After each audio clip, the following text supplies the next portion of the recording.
Hello everybody, this is Falcon, and welcome back to another Minecraft Let's Play video. Today, October 20th, is the second year anniversary of the creation of my main survival world, and today I'm going to be going over what I've been up to for the past year. It's been a pretty eventful year for my world. If you saw the last one, you might be able to see one of the major things that have changed, and that is that I have added on to my house. That entire left side there did not used to be there. This area in here used to be the end of the house. The fireplace was a lot bigger. There was a table in the middle, but I added on this entire left section over here, which is basically a copy of what is over there minus the tower. These are rooms that my friends made, and they're planning to build houses in my village. And up here is my room, which I haven't really done much with so far. Up here is the attic, which has my stone golem, who doesn't have a name yet. The rest of the house up here hasn't really changed that much. It's pretty much exactly the same as last year. The only difference is that I now have a lot more music discs in here. Before, it was just 13 and cat. This room down here has a lot of history of my world. It was originally my nether portal room way back when I first made the world, and after that, it became my chest room, and when the space was insufficient enough to store all my things, I changed it into a guest bedroom for any people who are on my world. Through this hallway here is the rest of the basement, which is the final part of my house addition. This is all just grass and dirt before, and I dug it all out underneath the house and covered the ceiling with wooden beams. Don't mind that, that's just the project I'm working on. In here is also a kitchen that I have yet to finish. And over here is what I call the underground portion of my base. It was originally a naturally generating cave that I widened and decorated with stone and mud bricks. And this is actually a very recent addition to my world. It has not been very long since this was just dirt and stone. Over here is my first automatic farm that I built, and this is the kelp farm, because dried kelp is a really useful block for smelting. And just past that is my mob farm, which for some reason is turned off. But this is not the most effective mob farm design, but it does get the job done. I get plenty of mob drops for what I need. Down here are my two other automatic farms, which is a bamboo farm and a sugarcane farm. I'm planning to expand the bamboo farm and also improve the collection system in the sugarcane farm, because currently a lot of the sugarcane is lost. The structure you see behind me has an interesting history in my world. It was originally built to hide the ugly cobblestone structure that is my original attempt at a mob farm. And now that I've made a much better mob farm, it has become a storehouse. And there's quite a lot of chests in here. I do think it causes some lag from our world, which which you can see throughout the video. And down here is a world map. This is the very recent addition to the world map that I've finished.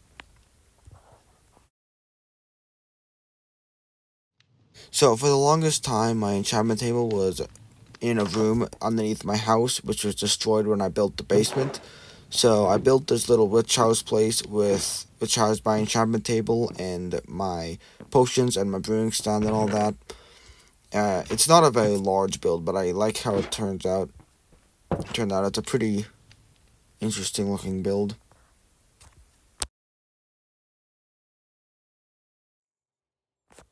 So I forget exactly why I decided to build this, but this is my watchtower, which is basically at the very edge of the hill that my base is on. And it's about 27 blocks tall. And with max render distance loaded, you can see quite far in all directions. Of course, I play on my phone, so max render distance is only 12 chunks at the moment. And I think I'm only loading 7 right now, so you can't see super far, but you can see all the way to Outpost A way off in the distance from the top of this.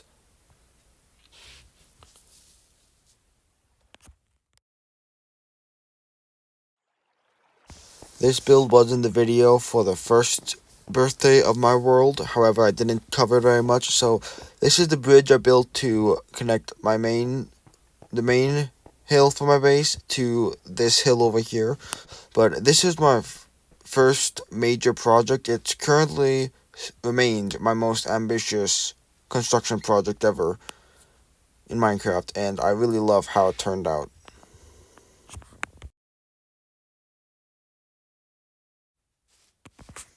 Next up on the list of new additions to my world is my strip mine, which is, I built this like only a few months ago. This is a very new addition. Each tunnel is 100 blocks long, or about 100 blocks long. It extends in all directions. Because this part of the world was generated in 1.17, I can find a lot of ores on the old mining levels of like Y11 that I wouldn't be able to find in 1.18 and on generated areas. This strip mine is the reason I have so much iron now and many diamonds, because before I built this, I had like a quarter of a double chest of iron ingots. I had maybe a stack and a half of diamonds. Now I have like quadruple that amount. And you can see here just how long it is. And over here, I only stopped this tunnel because I reached the water over there. But as we're going back, you can see how many tunnels I have left. It's not many. I'm gonna have to start browsing off in a new direction after this, because I think way back there with the water was 1.18 generation, so I won't really find much over there. But then down here, this is in the 1.18 section of the world, and this is eventually going to be another section of the strip mine, but not until the Y11 part of the strip mine is no longer profitable.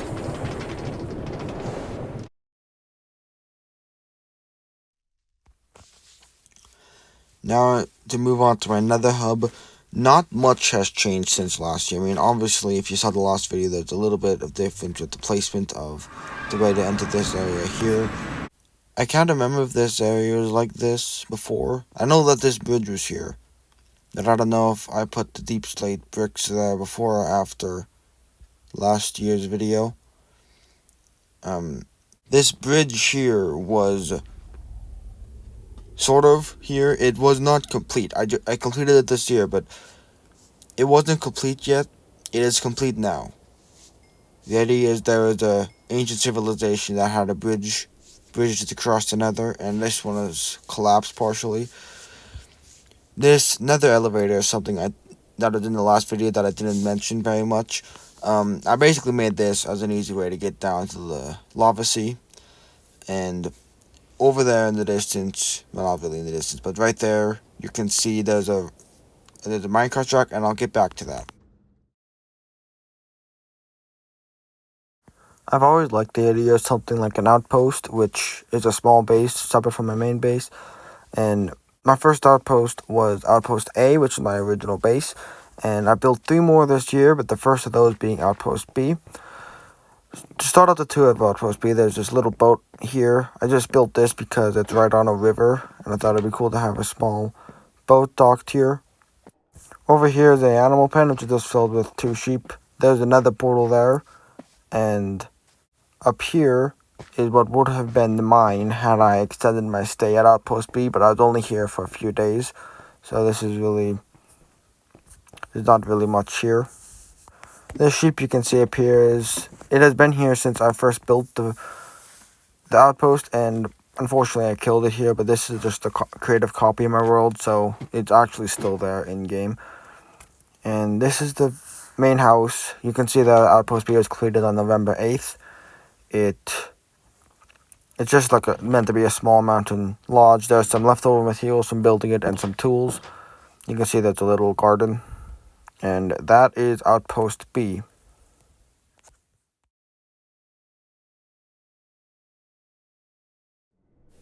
The second outpost I built this year was Outpost C. And this is the nether hub area for it. This is one of my favorite nether rooms I've ever built. I think the deep slate bricks match well with the nether blocks. And as you can see, Outpost C consists mainly of a lighthouse. Up here you can see out onto the balcony. There's the light behind me. Over here is the storage shed I built. I didn't spend too much time at the Outpost C, so it's not very large. Over here is a stable. Outpost C is the second outpost I've built to have a stable, with the first being Outpost A. Over there you can see the bridge, the farm, and the sheep pen that I used to build the lighthouse. Way down there you can see there's a dock that I made, and that's Outpost C.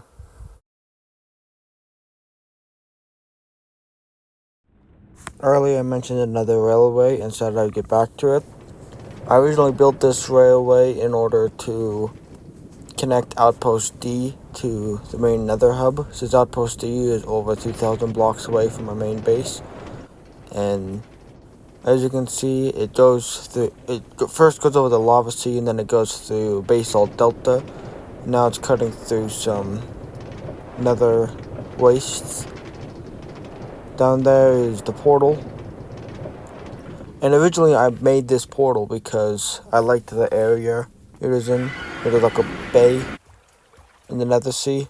But here's Outpost D. This is the main building, the inn, as I called it. It is one of the larger structures I've ever built in my world. I don't know why the trapdoors are flipped up. But each side consists of 6 rooms, 3 on the ground floor and 3 on the top floor. And then there's a central area on both. One of them is for like a bar area, or tavern, since that's a medieval inn like. The second one is just, I don't know, not much point to it. Down here is where I got most of the cobblestone for building the inn. Although this also has a dual purpose where it serves as the entrance to one of the other parts of Outpost D. Actually, 2 of the other parts. So this first one up here is the tower, which I like building towers with, so I tend to build a lot of towers. This room here is built to be the main habitation area of my world, not my world, of the outpost, like the main house. There's a chest room over here with the snow golem that I built, who appears to be trying to find some mobs. There's that main living room area, a place up here for the dogs, a bedroom, and there's actually a secret here. So if I flip that lever and go into the painting, you can find this tiny room under here. This is just a cool thing I wanted to add. Serves no purpose to the outpost. And that's Outpost D.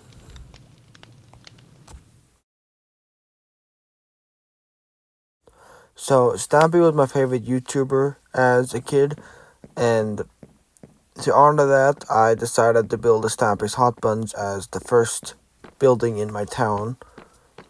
You can see the sign there that's completed on, 8/13/23. This is the main bakery area. That's the register. You can pause it to see what the prices if you want. I have bread, cookies, cake, and pumpkin pie in here. Out here is the restaurant eating area, because this is like a bakery in my hometown, which it's not just baked goods, it's also a restaurant. And back here you can see is the kitchen, which is based off of an actual kitchen in a bakery. And here, just like Stampy's, it is completely self-sustaining with everything you would need for the food. So it's one of the smaller projects I built.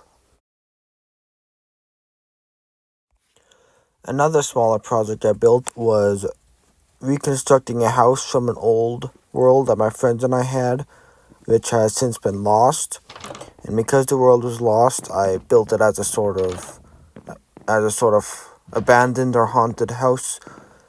I only had 2 screenshots of the house, so I built it to as close as possible to those 2 screenshots and from what I could remember of it. It was pretty barren because this world was only like a couple weeks old when it was lost, because my friend's phone had a seizure and deleted all his Minecraft files. So this is all we have left of it now. Something I plan to do in the future is to turn this into a farm area, like have a barn, have a field, have animal pens. And the first thing I've done to do that is to build this farm or ranch inspired house. Going in the front doors here, you can see it's on the left. There's a dining room. It's a pretty simple design, but I like it for that. Here's like a storage room and workshop room. Downstairs is like a reservoir area. That's actually, it is a naturally spawning pond. You can see there's like wine barrels over there, if it's like a wine cellar or something. Going upstairs, there's 3 bedrooms, each with their own unique design.